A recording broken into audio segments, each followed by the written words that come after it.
6 months ago, I gave a talk on investing, my lifetime experience. And my evaluator, Yulia, critiqued it rather harshly because she said, Graham, we just can't do those things here in Ukraine. She's right. And that inspired me to do another talk, today's talk, about what Ukrainians can do for investment and why you should be doing something.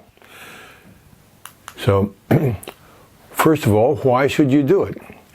You invest for your future, for your children and your children's education. I hope that you have children. If not, invest for yourself because you know that pensions are already inadequate. This is something that people in the West are just starting to realize.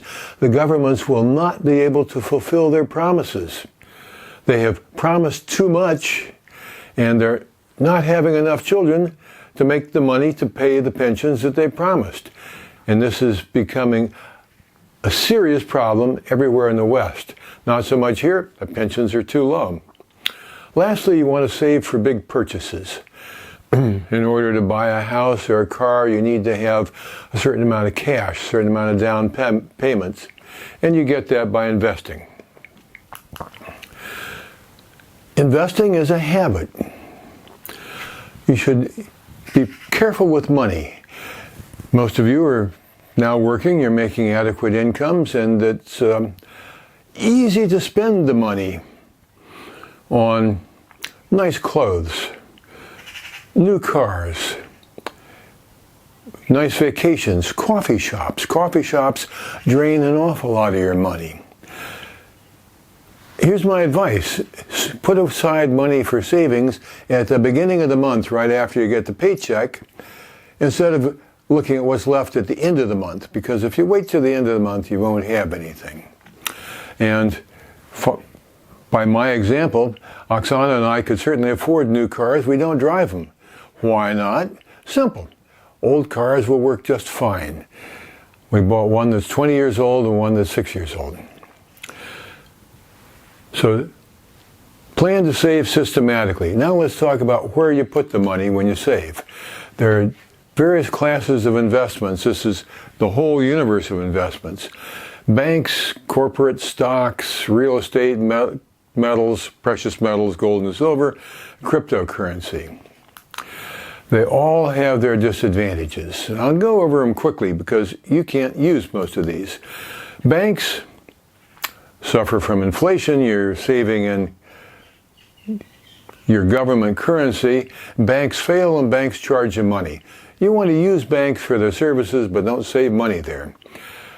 Company stocks, not available to you. There are only 2 listed stocks on the Ukrainian Stock Exchange. And it's very hard to get money out of the country to invest in foreign exchanges. Also, you don't have information. You don't have a habit of investing in stocks. Let's leave that out. Precious metals and foreign currency, yes. These things don't depreciate, but they are subject to transaction fees and burglary. If you keep dollars or gold in your house, you're subject to getting burgled. But this is something that I will recommend. You can buy for a minimum of $1,000, so you can buy some gold that you can hide someplace in your house. $1,000 worth of gold is pretty small. A lot of easy ways to hide it. Real estate, not so much. It's expensive. It's very hard now to get a mortgage. Mortgages are expensive. You pay property taxes, and you don't know if there'll be any demand to buy the house when you want to sell it or rent it, because it's an uncertain world. So real estate's out for now.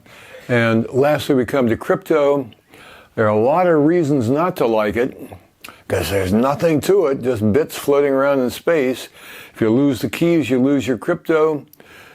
Crypto brokerages go broke. We've seen several of those. And your crypto transactions are visible to the whole world. More than that, the brokers that you buy and sell through report to the government. A lot of reasons not to like crypto, but I'm going to recommend it because it's better than other things out there. Each thing has its advantages. Stocks can be very profitable. Real estate forces you to save, gives you a place to live. If you can do it, you want real estate. But those are beyond your reach, so what does that leave? It leaves precious metals, which have been appreciating fast. They've gone up 20 or 30% this year.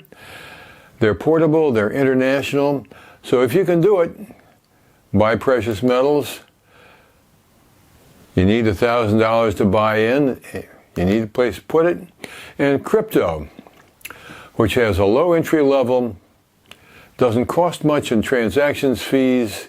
It's hard to steal because there's nothing there except a bunch of bits.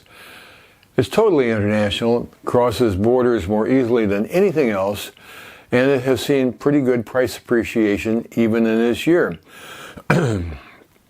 So for all of its downsides, crypto is one of your best options. Look at who owns Bitcoin. This is a chart. On the left, the red bars are the number of people holding it at different levels of ownership, from 1/10,000th of a Bitcoin, which is between $1 and $10, up to owning a whole bunch. Those are the left bars, and then how much Bitcoin do they own? And you see that very few people own most of the Bitcoin. When the ownership levels as percentage of owners goes down to being invisible, that's where you get the most Bitcoins owned. Where are they? All over the world. Any place where it's hard to invest, people facing the same problem you do, and they have access to the internet. You notice that Ukraine is about 10th on this list as far as the percentage of people who own Bitcoin. They say that 10% of people here own Bitcoin. You probably know some of them. So how do you hold it? Well, you buy it through a broker, but then you're subject to the problems of brokers, which is that they charge money and they go broke, they go out of business. So my recommendation is that you buy it through a broker, see, about the only way, and then transfer it to a hardware wallet, which is off the internet, off of everything. All of the secret keys are held on a little handheld device. You have to trust the people who make the devices, but they've been in business for 10 years, and nobody's broken them yet that I know of. So that would be, hold it on a hardware wallet. And to get started with crypto, you need a bank account, which I assume most of you already have. You need, as I say, gold and silver. If you can save it, that's probably the best bet. But start with crypto because you can get in cheaply, get in the habit of investing. That's the most important thing. Get in the habit and plan to diversify into stocks, into real estate, into gold, into whatever else. So you don't have all your eggs in one basket. Never a good idea. However, when you have only $1,000 or $2,000, you don't have much choice. Crypto is probably where you're going to go. After the war, Ukraine is going to benefit by having a very good pool of human resources. You have proven capabilities. We've beaten the second largest army in the world, or we will have, and we have proven that we are very inventive when it comes to cyber technology. You're defeating the Russians with spoofing and one thing and another, and making weapons. And there's nobody here except Ukrainians, and that's a very important thing. There aren't enough Ukrainians, so there's not much competition, and there's nobody but Ukrainians, so you don't have foreigners mucking up the labor markets the way you do in Western Europe and the United States. There are a lot of business opportunities. We have proven ourselves to be pretty good in the arms business. I think the world will come knocking at our door for ideas on arms, particularly drones and stuff like that. Agriculture is a traditional strength, and we will maintain that, and building, we will be rebuilding after the war. So Ukraine has a lot of traditional strengths where there will be demand after the war.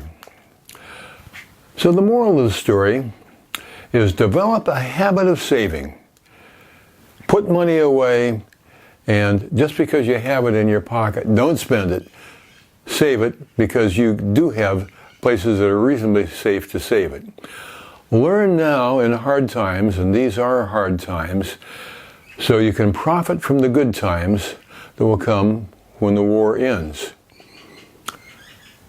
Looking at history, Europe profited after World War II. There was dramatic growth in most of Europe and in Japan after the war, and Korea after their war. So history teaches that war is a winnowing experience. People come through the hard times of war and they're ready to work, and it has cleaned out a lot of the clutter that gets in the way, and there's good opportunities after the war.